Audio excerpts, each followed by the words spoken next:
Voluntaryong nagbalik-loob sa pamahalaan ang isang miyembro ng Communist Terrorist Group at kusang loob na isinuko ang kanyang baril sa Bulacan 1st Provincial Mobile Force Company sa Camp Alejo S. Santos, Barangay Bulihan, City of Malolos, Bulacan. Kinilala ni Police Lieutenant Colonel Rayzon Bagain, Force Commander ng nasabing unit, ang sumuko na isang babae, walang asawa, 51 taong gulang at residente ng Barangay Calero, Malolos, Bulacan. Siya ay dating miyembro ng bagong hukbong bayan na nag-ooperate sa Bulacan, Bataan, Pampanga at Zambales. Matagumpay ang pagbabalik loob sa isinagawang operasyon ng mga tauhan ng 1st Provincial Mobile Force Company kasama ang kapulisan ng Malolos City Police Station, Bulacan PIU, 70 IB at Regional Mobile Force Battalion.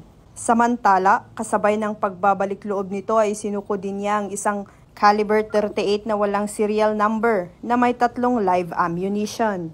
Kasalukuyang nasa pangangalaga ng mga otoridad ang mga sinukong kagamitan para sa dokumentasyon at wastong disposisyon.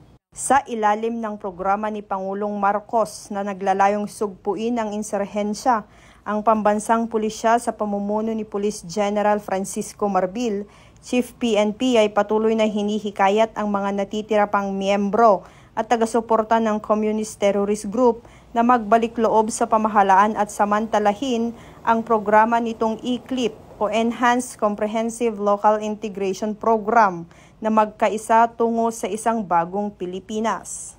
Mula dito sa Bulacan Police Provincial Office, ako ang inyong PNN Correspondent, Patrolwoman Mildred A. Tawagon, alagad ng batas, tagataguyod ng Balitang Pulis.